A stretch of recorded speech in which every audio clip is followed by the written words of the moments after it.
Okay, I got my gearbox all cleaned up. Got the two halves here. Got all the gears.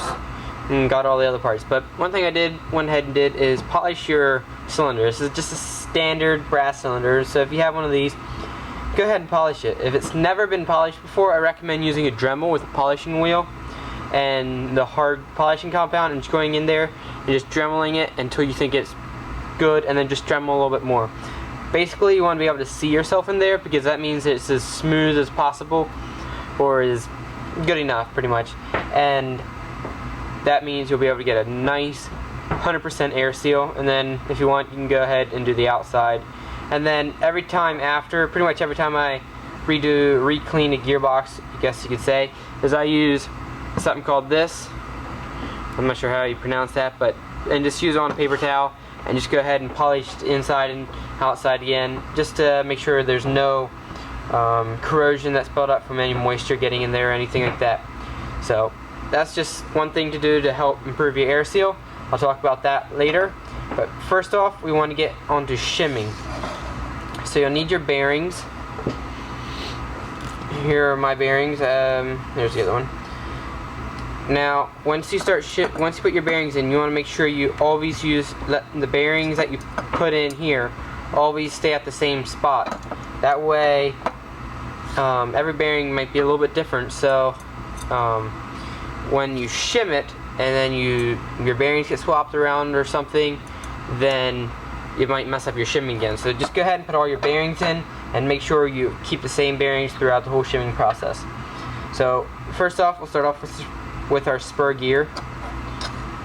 You might be able to hear that it sounds a little bit of scraping. It should be pretty much silent.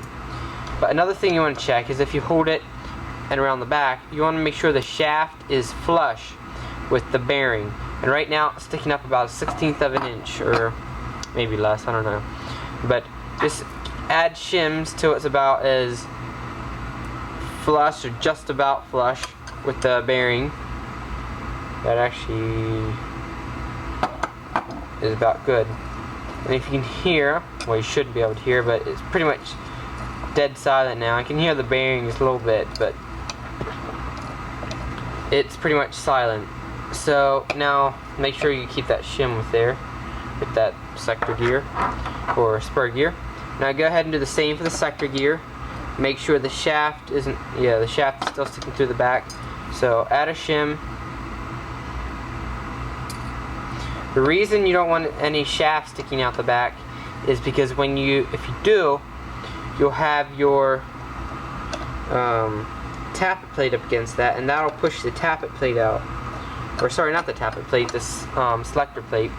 And what that'll do is you'll actually push your body apart, and then it won't select the firing modes right. So just make heads up on that. That's about good right there. And you can hear that's quiet as well. You usually have to add a shim anyway to make sure the shim the gears up just a little bit so they move silent. Now for the bevel gear, you don't have to worry about the shaft because it's doesn't anywhere near the sector or selector plate, but you do want to shim it according to the spur gear. So go ahead and put your spur gear in, and then put your bevel gear in, and you pretty much what you want is you want the teeth to be you don't want them to be offset at all. You want them to be as lined up with each other as possible, so that you get as much surface contact as possible and it spreads the load around. And also this little lip on the bevel gear here, let's see, right there, it drops down. You don't want that little lip scraping on the sector gear at all. So just make sure you shim that. Same with the spur gear, and then you want to shim them so the gears don't move up and down at all in the gearbox. So I'm going to go ahead and shim this gearbox. There's lots of videos if you need more info on it on YouTube. There's tons of videos about this subject, and so if you need more info, check those out. I'm gonna go ahead and shim this gearbox, and I'll show you what it looks like when it's done. Alright, I got all my gears shimmed. I have them sitting back here with the bearings that they got shimmed with. So we're ready to start putting our other stuff together. So the first thing we'll need to do is put in our trigger contacts. Now, you'll want to make sure these trigger contacts are nice and close together and they're not spread apart or any way, and there's no grease in there, because they do slide in and out, and that's where electricity runs, so you want to make sure they're as clean as possible. So go ahead and, actually, you know what, before we put that in, we need to put our selector plate in. So flip the gearbox around, and here's our selector plate. Just go ahead and slide it into these tracks right here. May have to come in from this way. And there we go. Now you'll need this tiny spring, so you can show you guys. It looks right like that. And there's a notch right here on the selector plate. Just go ahead. You don't have to, actually, we'll just hold off from that. Grab your cutoff lever. It's this piece right here. And go ahead and lay it into place. You will need one of your tiny Phillips head screws. Put that in there. You should be able to tighten this screw down, and the arm should still be able to move freely. So just like that. Now you want to flip it around and put your spring in, and you can pretty much see where it goes in here. It's not that hard. There we go.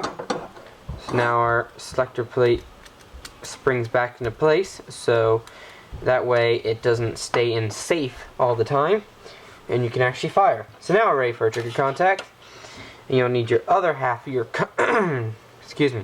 your other half of your contact, and just there's sort of a little, again, there's a little track that it runs in. Just slide it in there, and then make sure that's clean as well, and just pop it in there. And again, there's one tiny little Phillips head screw that holds it all in. You should be able to tighten this one down as well, and have the trigger contact get tight, just like that. Now, for the little spring that pulls it back, looks like this. It's the smaller of the two. There's one bigger for the tappet plate. There's little notches right here and this post right here, so where it gets stretched between. So what I like to do is stick a screwdriver through the one eye, hold it there, stick it in the front notches, and then stretch it down over, just like that, and it should be able to spring back. So that pretty much keeps it from being in full auto all the time, because sometimes they do that. Just go ahead and put your wires down here. I like to put the black wire down first because it has to run underneath the gear, so it helps if you put it down first. It gets it down as low as it possibly can.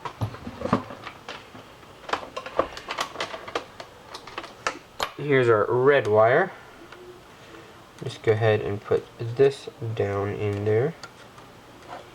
Pop it in there.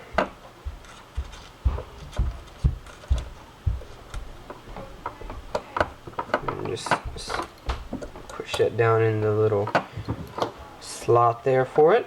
And there we go. Now we can put our gears in. Well, we can put our gears in, but we could also put our work on our air pieces of this build. So here's our cylinder head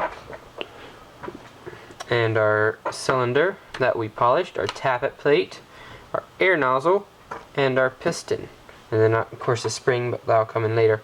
This is the stock air nozzle. This is a plastic nozzle. I got a core nozzle from Hobby King. It's about what was it? Less than $10, which is actually fairly good. And it's aluminum, has two inside O-rings that pretty much give you 100% air seal. And I know these leak right here. I mean, there's nothing to seal the air from going past that. So I know these leak, and they're not the best. So if you want FPS increase, check those nozzles out, because they are really good. Pretty much any nozzle with a internal O-ring will work. It's just, that's what I found to work fairly good. So let's go ahead and assemble this.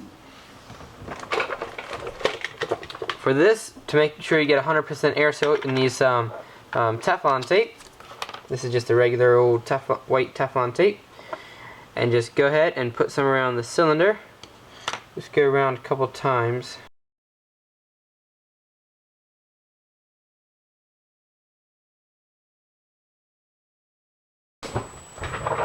Okay, I went ahead and wrapped my head with Teflon tape, and I have a little extra sticking out. Not a problem.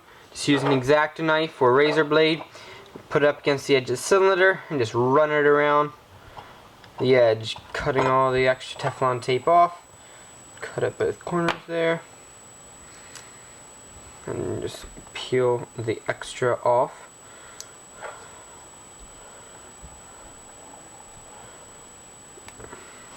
There you go. Now, to make sure you have your, we need the other side here. Make sure you have your head in farther enough. It should be able to sit in there nice, but at the same time, you want to make sure it fits in there fairly snug. So we can actually push the cylinder head out. The next part will be where we're going to be. The next part will be where we're going to get our 100% air seal. So I just have this silicone grease from Evike. Comes in a nice little container, and you just want to take a little bit and put a nice thin layer of the whole way around the inside of your cylinder. So just go ahead and do that. Doesn't have to be crazy much, because you don't want it getting on the outside and then flying around and then it running through the cracks in your gearbox, because that just makes a big mess.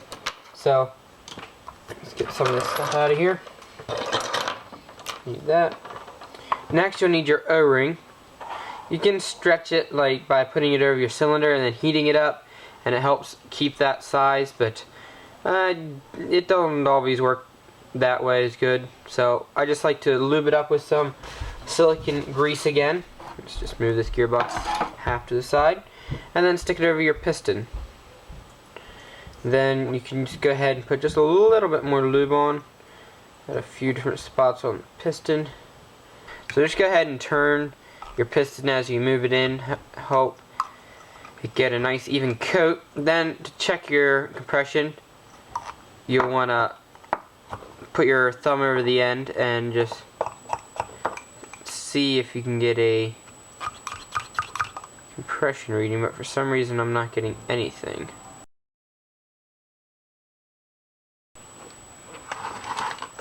If you can get the square O-rings.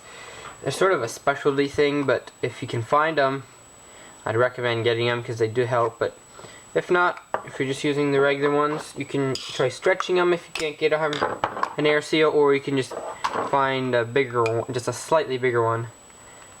But I am getting an air seal there, and it's 100%. As you can see, I'll show you a little bit closer. I can push the piston in, and it gets tight. There's no air leaks. As soon as I let go the air nozzle with my thumb, it goes in. So that's a good thing. Set the piston to the side. Make sure your air seal is properly seated. And we are ready to install the rest of our components into our gearbox now that we got the air seal out of the way with the air components. So now that we got everything else in, go ahead and grab your spur gear and set that into place. I did shim these so they're all nice and shimmed. One thing you want to do is just make sure you get all the shims, but go ahead and put your bearings in, and then I use some lithium grease. You can also use Teflon grease. Haven't noticed the difference, and I can get lithium grease in the large tubes. So go ahead and put a nice blob of grease on your bearing. You want to pretty much put grease everywhere there's going to be friction, but at the same time you don't want to put too much, because then it just flies around your gearbox and makes a big mess. So that's one thing I noticed when I first got into airsoft teching, is I put too much grease in, and then I have a lot more to clean out. So just one thing to try to make sure you don't get too much grease on it. I like to put a little bit of grease every couple teeth. Helps check your grease. Then again, it is better to have too much than too little, because if you don't have enough, then it will cause other problems. So yeah, you'll learn sort of over time of how much grease to put in, but I usually try to err on the side of a little bit more than not enough. So there we go, got those teeth greased up. Now we'll go ahead and do the bottom ones.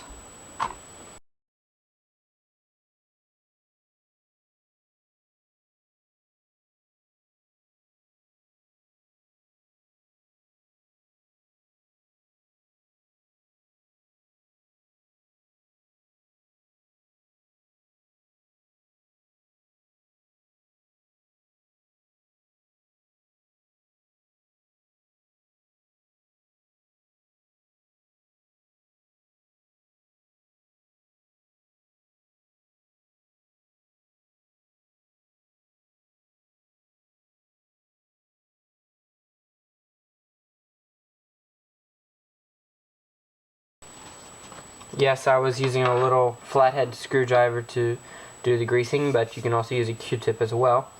Now, one other thing we have to do is the teeth on the piston that contact the sector gear. Obviously, there will be friction there, but you don't want to put lithium grease or Teflon grease there, because what will happen is that'll mix with the silicone grease and not give you your air seal. So use silicone grease on this. This is the only part where you'll want to use silicone grease on the teeth, because if you use it on the whole gearbox, it after a while will start to run as the gears heat up, and that will not work out very well, and the grease will not last long or stay in place. So after that, go ahead and grab your air nozzle and tappet plate, and you'll want to, especially for this, is on your cylinder head. You have your little brass tube coming out. Just put a little not Teflon grease, sorry, silicone grease around the edge of that, and then slide on your air seal and just slide that back and forth. What that'll do is that'll help act as a O-ring or seal in there.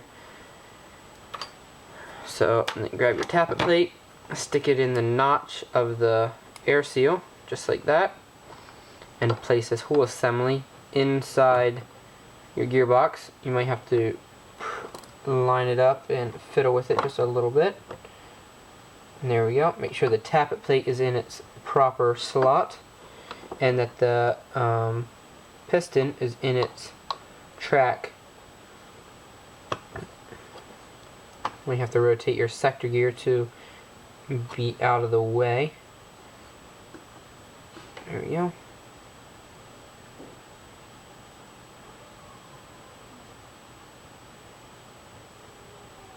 Shim's falling off, but there we go.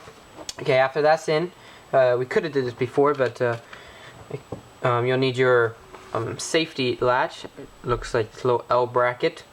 Just lay that down on the table, and then it goes in this hole right here. So have the L part facing up, and then just slide it through the hole, just like that. You'll need this bigger torsion spring. Looks like that. Sort of thin, might be a little hard to see. That goes on next, and then you'll need the cutoff or the safety latch as well. That gets lined up. It has it's like flattened shaft, so it's keyed, just like that.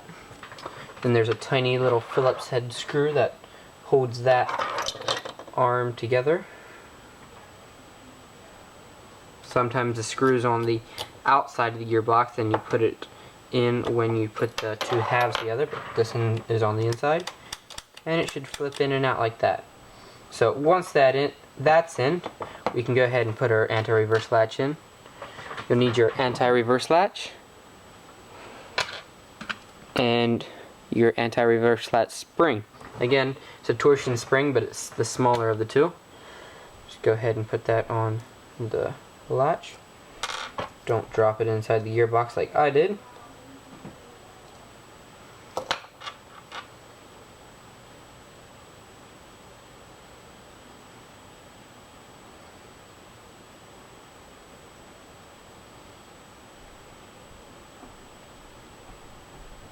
And it goes in this hole right here where we put grease in.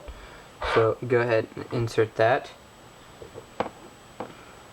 Now you'll just have to turn that and hold it back against the edge of the gearbox while you put your bevel gear in. Just seat that in place. Just like that. As you turn it, you should be able to hear it click as it's getting each notch at a time, going one notch at a time.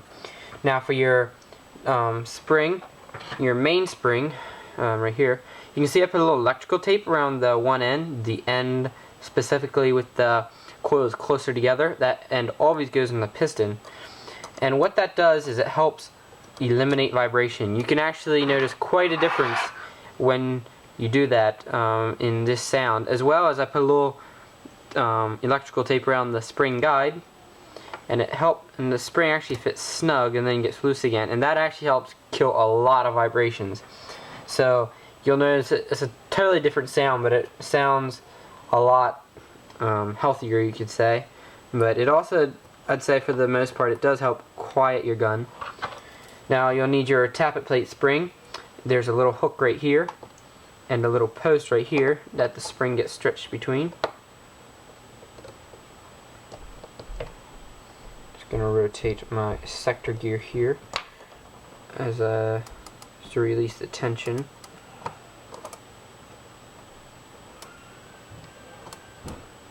There we go. Now stretch that spring to the post and pop that into place. Now you should be able to push your air nozzle and move the tappet plate as well, just like that. Alright, now for the pretty much the last piece, I do believe, is your trigger and your spring, and just set that on in the hole. Pretty much any one way this can go in, so no worries. And this process pretty much applies to every hobby grade gearbox out there. This is a version 2 gearbox. The version 3 gearbox is used in the AKs. The version 2 is used in most commonly the M4s. Then there's different ones, like I believe the version 7 gearboxes are used in the P90s, I believe. Could be wrong though, but different versions doesn't mean it's a better gearbox. It means it's a different style gearbox. So don't get confused by that. So for other half here, you'll just go ahead, set that up there, but we'll need to push our spring in. So insert a screwdriver and press your spring in. You can just hold it down in the cylinder down with your fingers.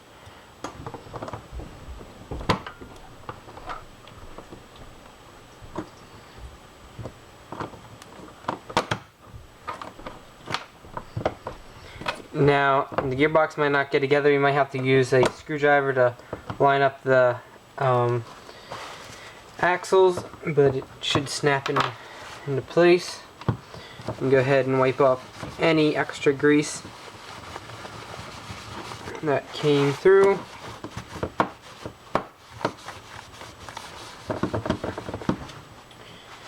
And there we go. Gearbox is together. We just need our screws. The 5 long screws on the bottom of the gearbox. Go ahead and snug these down.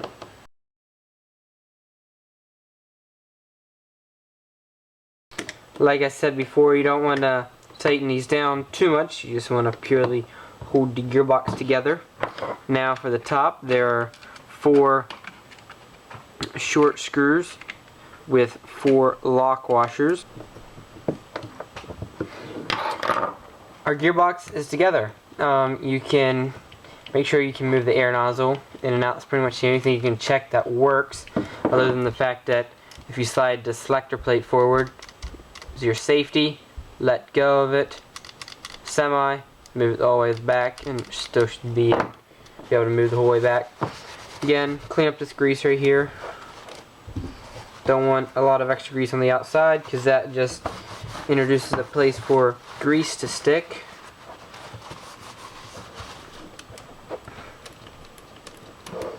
Just like that. And there's our gearbox.